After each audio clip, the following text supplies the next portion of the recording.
The diplomatic vessel Prometheus floated silently through space, approaching the massive council station that glittered like a jewel among the stars. Commander Rebecca Hayes stood at the observation window, her hands gripping the rail as she watched thousands of alien ships moving in perfect harmony around the enormous structure. "It's beautiful," Lieutenant James Parker said beside her. 10,000 years without a single war. Can you imagine? Rebecca nodded slowly, but something in her chest felt tight. They make it sound so simple. Like peace just happens naturally. The council chamber was unlike anything Rebecca had ever seen. It stretched upward into darkness, with platforms suspended at different heights where representatives from 47 different species waited. Some looked almost human. Others were clouds of gas or beings made of crystal, or creatures that seemed to shift between dimensions. Ambassador Thelvan floated before them, his body composed of glowing crystals that cast rainbow lights across the floor. When he spoke, his voice came from everywhere at once, translated instantly into English. "Commander Hayes, we have reviewed humanity's application for council membership. Your species shows remarkable potential in science and culture." Rebecca felt the unspoken word hanging in the air. "However, there is one serious problem. Your species maintains what you call a military. You build ships designed for fighting. You train soldiers for combat. This cannot be allowed in the council." Rebecca had known this was coming, but hearing it stated so bluntly still stung. "Ambassador, humanity has learned hard lessons in our history. We keep defenses because we know what happens when you're not prepared." A wave of disapproving sounds rippled through the chamber. Another delegate, a serpent-like creature named Velkoth, spoke up. Her voice was soft but somehow carried to every corner of the vast room. "Commander, we eliminated war from civilized space by eliminating weapons. No council species has kept military vessels for thousands of years. When conflicts arise, we use discussion, negotiation, and economic pressure. It works perfectly." "It works because everyone follows the same rules," Rebecca replied carefully. "What happens when someone doesn't?" Thelvan's crystals flickered in a way that might have been amusement. "That has never happened in all of council history. Any species advanced enough to reach the stars is advanced enough to have moved past violence. It is simply the natural progression of civilization." Dr. Thomas Wright stepped forward. He was humanity's lead scientist on the mission, an older man with gray hair and tired eyes that had seen too much of human history. "Ambassadors, with respect, humanity's past has been violent. We don't deny that. But that history taught us to be careful. We've seen what happens when peaceful people face those who don't value peace. We'd love to believe the universe is safe, but hope alone isn't enough." "Wisdom is not the same as fear, Dr. Wright," Thelvan said. "True wisdom is understanding that the age of violence has ended. In the past 1,000 years alone, the Council has resolved 97 disputes through peaceful means. Not once did we need weapons." Rebecca glanced at Admiral Henry Cole, who stood rigid in his dress uniform. He was a military man through and through, with 40 years of experience defending humanity. He gave her a small nod, giving her permission to push harder. "Ambassador, we're not asking to bring weapons into your space. We just want to keep our own defenses in our own territory. Surely that's reasonable?" "The Council's position is clear," Thelvan said, his tone becoming formal and cold. "Full membership requires full commitment to our principles. You have one standard year, about 14 Earth months, to dismantle your military completely. Keep only civilian ships and basic law enforcement. Once this is finished, humanity will be welcomed as a full member with all rights and privileges." "And if we refuse?" Admiral Cole asked bluntly. Silence filled the enormous chamber. Finally Velkoth spoke again. "Then humanity remains outside the Council. You may have limited trade and cultural exchange, but no voice in our decisions. No access to our technology archives. No protection under Council law. You will be alone out here." Rebecca felt the weight of billions of people on her shoulders. Earth was waiting for her answer. The Council offered everything humanity had dreamed of: advanced technology, peaceful expansion among the stars, and acceptance into a community that had thrived for 10,000 years. The cost was everything they'd built to protect themselves. "We need to discuss this with our government," she said finally. "Of course," Thelvan agreed. "Take your time, Commander. We have waited 10,000 years to perfect our civilization. We can wait a little longer for humanity to join us." As the human delegation walked back to their ship, James Parker spoke quietly. "They really believe it, don't they?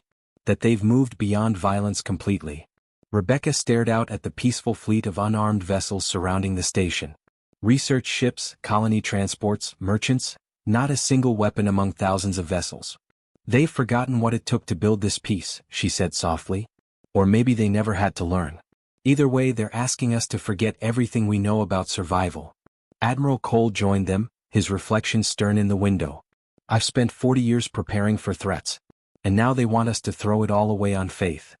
What would you do? Rebecca asked him. He was quiet for a long moment. I'd comply. Not because I think they're right, but because isolation will kill us slowly. We join them, accept their terms, and hope their 10,000 years of peace isn't just good luck running out. Rebecca nodded slowly. Something felt wrong in her gut, but she couldn't deny the logic. Humanity had barely survived its own violence. The council offered something better. We'll recommend compliance, she decided. But we'll take the full 14 months. No need to rush. As the Prometheus turned toward Earth, Rebecca couldn't shake the feeling they were making a terrible mistake. But looking at the magnificent station that had stood for millennia without a single shot fired, she tried to believe. Maybe the universe really had changed. Maybe humanity's violent past was just a phase. Maybe the council was right. She would learn in less than a year just how wrong they all were. 8 months had passed since Earth accepted the council's terms. Admiral Henry Cole stood at the orbital command station, watching through the massive window as the Valiant was towed toward the breaker yards. The warship had taken 15 years to build, and now it was being torn apart for scrap metal. Sir, incoming transmission from Council Space, Lieutenant Sarah Miller called out from her station. It's marked extreme urgency.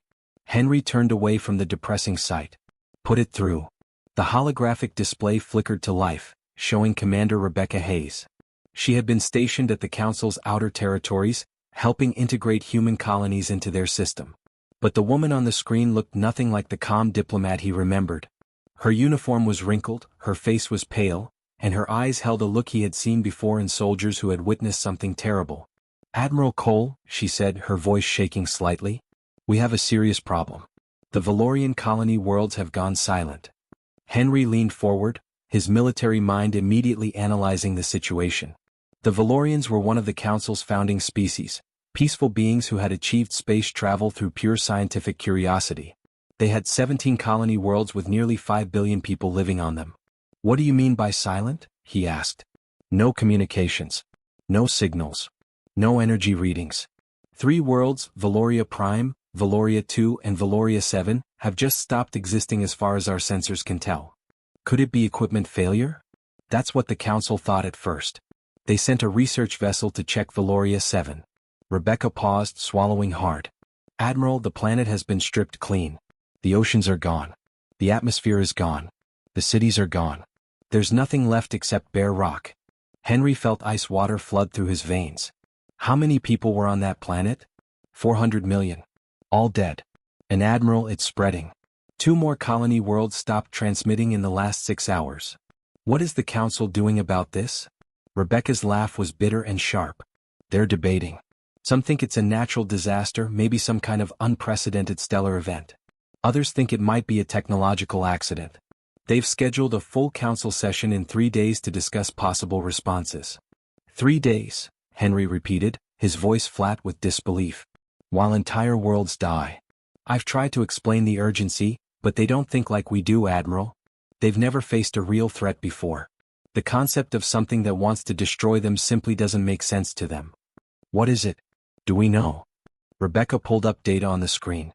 They're called the Kreshtak, a species from beyond known space. They don't communicate, they don't negotiate, they don't want territory or resources in any way we understand. They consume everything, matter, energy, biological life, and then move on to the next target. Over the next 2 weeks, the situation grew worse. 7 Valorian worlds went dark. The death toll reached 12 billion. The Kreshtak swarm, as the Council scientists were calling it, moved like a plague of locusts through space, leaving nothing but dead rocks behind. The Council convened an emergency session, and Rebecca stood before them, trying to make them understand what they were facing. This is not a natural disaster, she said firmly. This is an attack. The Kreshtak are a hostile force that only understands consumption and destruction. Ambassador Thelvan's crystals glowed with agitation. We must find a peaceful solution. Perhaps they are simply misunderstood. Have we tried all possible communication methods? They ignore every attempt at contact, Rebecca said, struggling to keep her frustration in check. They don't respond to radio, light, quantum signals, or anything else we've tried. They simply move forward and consume everything in their path. Velkoth, the serpent delegate, spoke up. Perhaps we could offer them resources voluntarily. Uninhabited worlds they could consume without harming anyone. We tried that, Dr. Thomas Wright said from beside Rebecca. They ignored the uninhabited planet we offered and destroyed another colony world instead. I don't think they care about efficiency or logic. They just feed. Then we must create some kind of barrier, another delegate suggested. A force field or energy shield to keep them away from our worlds. They consume energy, Wright explained patiently. Any shield would just be more food for them. The debate continued for hours. The council proposed economic sanctions against an enemy that had no economy. They suggested sending diplomatic envoys to beings that ignored all communication. They discussed forming committees to study the problem while entire worlds died. Rebecca finally lost her patience. You're trying to negotiate with a hurricane. This isn't a misunderstanding or a conflict of interests. This is a predator feeding on prey. It requires action, not discussion. We do not wage war, Thelvan said firmly. There must be a civilized solution to this problem. Civilization is a luxury you maintain when you're safe, Rebecca said quietly. Right now you need to survive first and be civilized second. But the council refused to even consider the possibility that violence might be necessary. They had built their entire society on the principle that war was obsolete, that peaceful discussion could solve any problem. To admit they might need weapons would be to admit their entire philosophy was flawed. Another week passed. 4 more worlds fell silent. The death toll climbed to 28 billion. The Kreshtak swarm changed direction, now heading toward the Council's core worlds where trillions of people lived in dense population centers. Rebecca sent a message to Admiral Cole on Earth. They won't act. They're going to debate until it's too late. If someone doesn't stop the Kreshtak soon, this won't be a tragedy. It will be an extinction event. Henry looked out at the ships being dismantled in the breaker yards. Humanity's military was almost gone, torn apart by their own hands to satisfy the Council's requirements. But not quite all of it. They still had a few months before the deadline. They still had 300 warships and 47,000 trained soldiers. He opened a secure channel to Earth's government. I'm requesting emergency authorization to deploy our remaining fleet to Council space. We may be the only ones who can stop this. The response came back within an hour. Authorized. Do whatever is necessary. Henry suited up and headed for the shuttle that would take him to the command carrier. As he left, he looked back one last time at the peaceful orbital station, at the world below where billions of people lived safe, comfortable lives. They had no idea how close they were to losing everything. 4 more worlds fell in the following month. The Kreshtak swarm consumed them completely, leaving nothing behind but lifeless rocks floating in space. The death toll had reached 28 billion, a number so large it was almost impossible to comprehend. And now the swarm was heading directly toward the Council's core worlds, where the population centers held trillions of lives. The Council chamber had descended into chaos. Delegates shouted over each other, proposing ideas that ranged from desperate to absurd. Some suggested hiring mercenaries from outside Council space. Others wanted to build automated defense systems that technically wouldn't count as weapons. A few even proposed evacuating entire planets, though no one could explain where billions of refugees would go. Admiral Henry Cole stood at the entrance to the chamber with Commander Rebecca Hayes beside him. They had traveled from Earth with a simple proposal, but getting the Council to listen was proving difficult. Finally, Ambassador Thelvan called for order, his crystalline body flashing with bright light to get everyone's attention. We will hear from the human delegation. Henry stepped forward, his uniform crisp and his bearing military straight. Ambassadors, we have a solution. Humanity has not yet completed dismantling our military forces. We still have 300 warships and trained personnel. We can stop the Kreshtak. The chamber erupted in horrified protests. Delegates recoiled as if Henry had suggested something obscene. You would bring weapons of war into our space? One delegate cried out. You would solve violence with more violence? Another shouted. Rebecca stepped forward, her voice cutting through the noise. Your principles are beautiful, but they're about to get everyone killed. We kept our weapons not because we enjoy violence, but because we remember what real violence looks like. We know how to fight it. Dr. Thomas Wright, who had been studying the Kreshtak with increasing alarm, added quietly, You've built a paradise by forgetting there are monsters outside the gates. We never forgot. We couldn't afford to. Velkoth, the serpent delegate, spoke with her soft but carrying voice. If we allow military action, we abandon everything the Council stands for. 10,000 years of peace destroyed in a moment. 10,000 years of peace built on luck, Henry said bluntly. You never faced a real threat before. The Kreshtak don't care about your principles or your history. They'll consume your core worlds just as easily as they consumed the colonies. There must be another way, Thelvan insisted, but his voice lacked its usual confidence. Name it, Rebecca challenged. Name one thing you haven't tried. You've sent messages they ignore. You've offered resources they don't want. You've studied them while they kill billions. What's left except fighting back? The debate raged for 18 hours straight. Delegates took turns speaking, arguing, pleading for alternatives that didn't exist.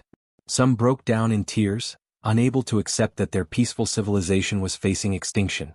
Others clung desperately to their principles, insisting that violence could never be the answer. Finally, as exhaustion settled over everyone, Thelvan called for a vote. This will be a secret ballot.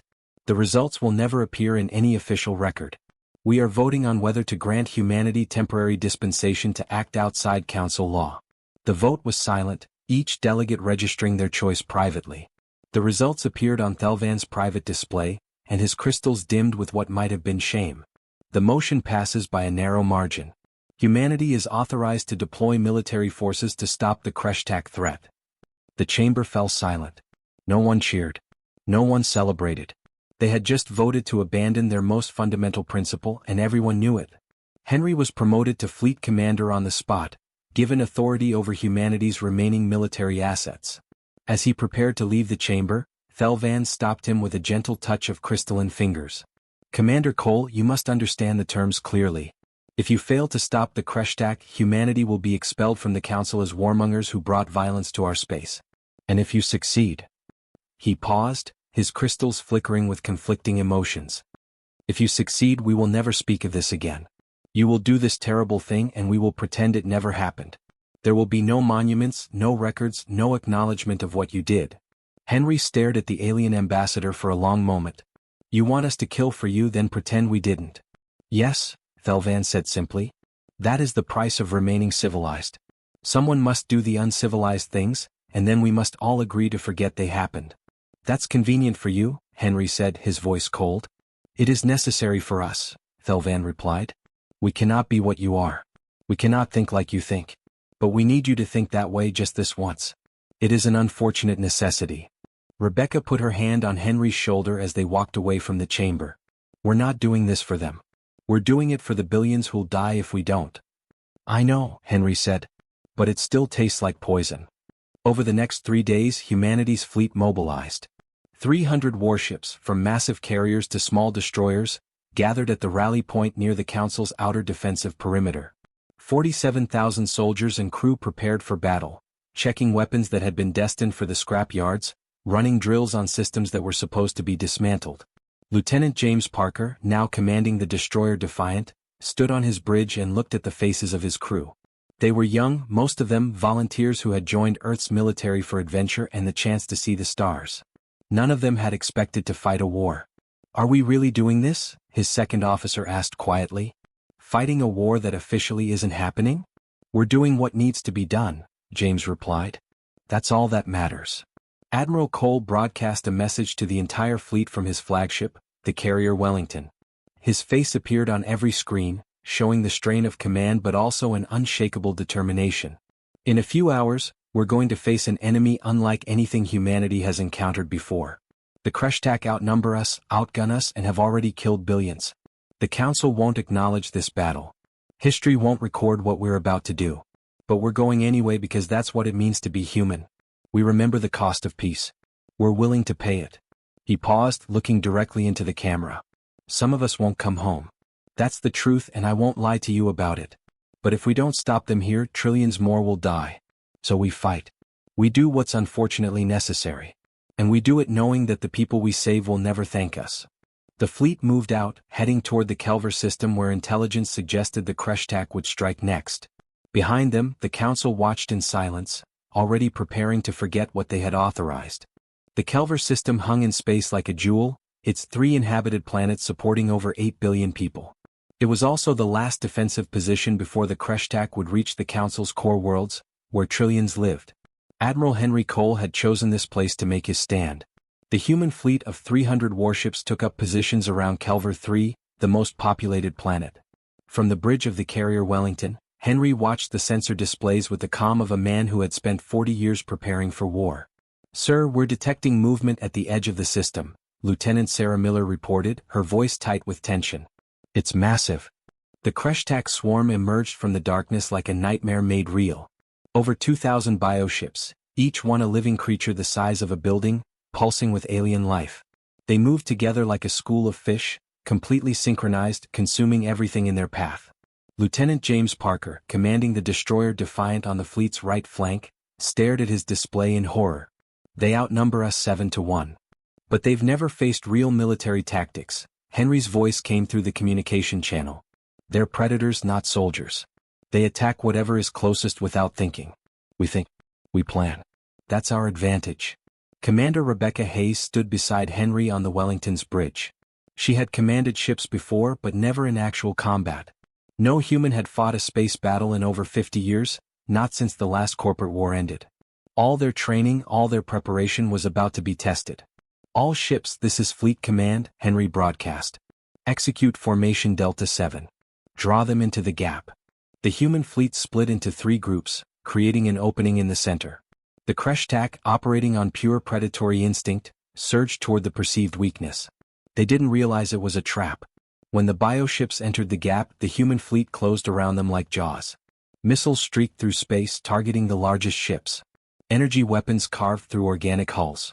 The Kreshtak, caught in a crossfire, thrashed and died. But there were so many of them. For every bioship destroyed, 3 more pushed forward. The Defiant took a direct hit, its shields collapsing.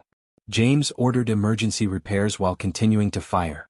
The Valiant, too, named after the ship Henry had watched being scrapped, held position at the center of the formation. Its captain, a veteran named Michael Ross, refused to retreat even as bioships swarmed around him. "All ships near my position fall back. I'm going to buy you some time." "Captain Ross, negative," Henry ordered. "Withdraw immediately." "Sorry, Admiral. This is my call." Michael set his ship on a collision course with the largest cluster of Kreshtak vessels and locked the controls. "It's been an honor, sir." The Valiant 2 rammed into the enemy formation at full speed, its reactor detonating in a blast that vaporized everything within a kilometer. 15 Kreshtak bioships died in that explosion, along with Michael Ross and his crew of 300. Rebecca watched the sacrifice with tears streaming down her face, but she couldn't afford to stop. "Redirect fire to Sector 7. They're trying to flank us." The battle raged for 14 hours. Human ships fought with desperate courage, using every trick and tactic they had. The Thunderchild held position while being torn apart, buying time for damaged ships to escape. The Marathon sacrificed itself to protect a crippled destroyer. The Phoenix drew enemy fire away from a medical ship carrying wounded. Young soldiers who had never seen combat became veterans in minutes. Sarah Miller coordinated communications while fires burned on the bridge around her. James Parker commanded the Defiant with one arm in a makeshift sling after a console exploded. Throughout the fleet, people did impossible things because the alternative was extinction. Slowly, painfully, the tide began to turn. The Kreshtak fought as individuals, each ship attacking independently. Humanity fought as an army, coordinated and disciplined. When the bioships tried to surround a human vessel, others moved to support it. When the Kreshtak concentrated their forces, the humans scattered and attacked from multiple angles. Finally, after what felt like an eternity, the Kreshtak swarm broke. The surviving bioships turned and fled, retreating into deep space. Henry leaned against his command chair, suddenly feeling every one of his 60 years. "All ships, status report." The numbers came in slowly, each one a knife to his heart. 180 ships destroyed. 60% of the fleet gone. 28,000 soldiers dead. The survivors were damaged, exhausted, running on emergency power and sheer determination. But they had won. The Kreshtak swarm was broken, scattered, no longer a coordinated threat. Dr. Thomas Wright led a boarding team onto one of the disabled Kreshtak vessels. Inside the pulsing organic corridors, surrounded by alien biology that made his skin crawl, he searched for answers. His team of scientists worked quickly, taking samples and analyzing the bioship systems. "Admiral, I think I found something," Thomas reported, his voice crackling through the communication channel. The Kreshtak use a pheromone-based neural network. All the bioships are connected through chemical signals. If we could disrupt that network, we could stop them without killing them all, Rebecca finished, understanding immediately. Over the next 3 days, while the damaged fleet limped toward safe harbor, humanity's best scientists worked around the clock. They analyzed the Kreshtak biology, mapped the neural network, and developed a targeted biological agent. Not a weapon of extinction, but a forced hibernation trigger that would shut down the Kreshtak nervous system. Henry held the authorization codes in his hand, staring at them. Using a biological weapon meant crossing a line humanity had sworn never to cross again, not after the horrors of their own past wars. If we do this, we become what we fought against, Rebecca said quietly, standing beside him. If we don't, the Kreshtak recover and come back, Henry replied. Maybe in 10 years, maybe in 100. And next time, humanity might not be here to stop them. He thought about Michael Ross dying to save others. About the 28,000 names that would be carved in stone. About the billions of council citizens who would live because humans were willing to do terrible things. Deploy the weapon, he ordered. The biological agent spread through Kreshtak space like a wave. Within hours, the bioships went dormant, drifting into deep space in a hibernation that would last thousands of years. Not extinction, not genocide, but a forced sleep. Mercy of a sort, though it didn't feel merciful. Henry stood on the bridge of the Wellington, looking at the casualty reports. 47,000 human soldiers had died to save a civilization that didn't want to admit it needed saving. Was it worth it? James Parker asked, standing beside him with his arms still bandaged. Henry didn't answer for a long moment. Finally he said, "Ask me again in 10 years. If the council remembers what we did, it was worth it. If they forget, like I think they will, then we paid a terrible price for nothing but their comfort." Rebecca joined them, exhausted but alive. "The council is requesting our presence. They want to formally acknowledge our victory." "In public?" Henry asked. "In private," she corrected. "No records. No witnesses." Henry nodded slowly. He had expected nothing else.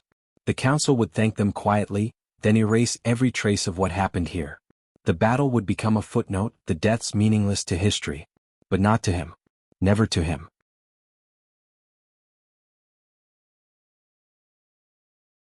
1 year had passed since the Battle of Kelver's Edge. Admiral Henry Cole and Commander Rebecca Hayes stood before the Galactic Council in a closed session.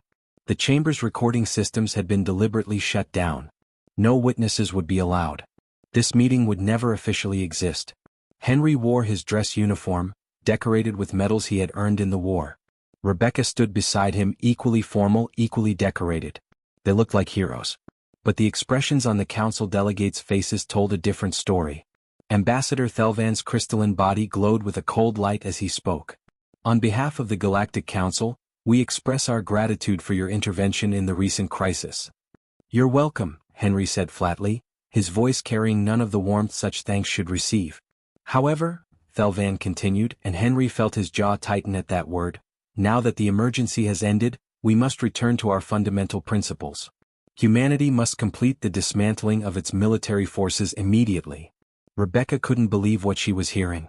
"You still want us to disarm? After we just saved you?" Velkoth, the serpent delegate, spoke with her soft voice. "Precisely because you saved us, Commander. You have proven you can wage war efficiently. You know how to kill on a massive scale. That makes you dangerous." "More dangerous than the Kreshtak?" Henry asked, his voice hard as iron. "The Kreshtak were an anomaly, a random event from outside known space," Thelvan explained. "You are a deliberate choice. We cannot have an armed species within our borders who knows how to use violence so effectively." Dr. Thomas Wright, who had survived the war but looked years older for it, spoke up from beside them. "What about the official records? What will they show about what happened?" Thelvan's crystals flickered uncomfortably. "The official records will state that the Kreshtak threat was resolved through diplomatic quarantine and scientific intervention. A regrettable incident handled through peaceful council methods." "You're erasing us," Rebecca said, her voice shaking with anger. 47,000 people died saving your civilization, and you're going to pretend it never happened." "We are preserving civilization itself," Thelvan replied. "We cannot acknowledge that violence was necessary even once. If we do, our entire philosophy crumbles. Our people would lose faith in peace. They would begin to fear each other again. We would return to the Dark Ages." "So you'll lie instead," Henry said. We will maintain the principles that have kept us peaceful for 10,000 years, Velkoth corrected. Sometimes that requires selective memory about unpleasant necessities. Another delegate, one who had lost family on the Valorian worlds, spoke up hesitantly. What about compensation for the human soldiers who died? Their families deserve something. That would require acknowledging what happened, Thelvan said. We cannot do that. However, humanity will receive enhanced trade privileges and technology sharing as a gesture of goodwill. Blood money, Rebecca said bitterly. Practical support, Thelvan corrected. We understand this is difficult for you. But this is how civilization survives. Someone must do the uncivilized things when absolutely necessary, and then everyone must agree to forget they happened. They were given medals in that private ceremony, beautiful things made of materials that didn't exist on Earth. Then they were asked to sign agreements never to speak publicly about the war, the battle, or humanity's role in saving the Council. The medals would never be worn in public. The truth would never be officially acknowledged. Henry and Rebecca returned to Earth, their ships carrying the survivors and the bodies of the dead. The mood on the journey home was dark and bitter. They had saved trillions of lives and their reward was silence. 5 years passed. Henry retired from active duty but couldn't quite let go of military life. He spent his days working with veterans, helping soldiers adjust to a universe that didn't want to remember what they had done. One morning he stood at a memorial on Earth, a simple black stone wall carved with 47,000 names. The monument stood in a quiet park outside the military headquarters. It would never be built in Council space. Most Council citizens didn't even know it existed. Henry traced his fingers over familiar names. Lieutenant Sarah Miller, who had died when the Wellington took critical damage in the battle's final hours. Captain Michael Ross of the Valiant II, who had sacrificed himself and his crew. Dr. Thomas Wright, who had survived the war but died 2 years later from an illness he contracted while boarding the Kreshtak vessel. The inscription at the base of the wall read, "We did what was necessary so others could remain innocent." A small figure approached, moving hesitantly through the morning mist. Henry turned and saw a young Valorian, barely into adolescence, with the characteristic golden skin and large eyes of her species. She carried a single flower, crystalline and beautiful, clearly from her homeworld. "You're not supposed to be here," Henry said gently, surprised to see any Council citizen at this place. "I know," the girl replied in careful English. "But my family lived on Valoria 7. They died when I was very small. The Council history says it was a natural disaster, a stellar anomaly that nobody could prevent." She paused, her large eyes filling with tears.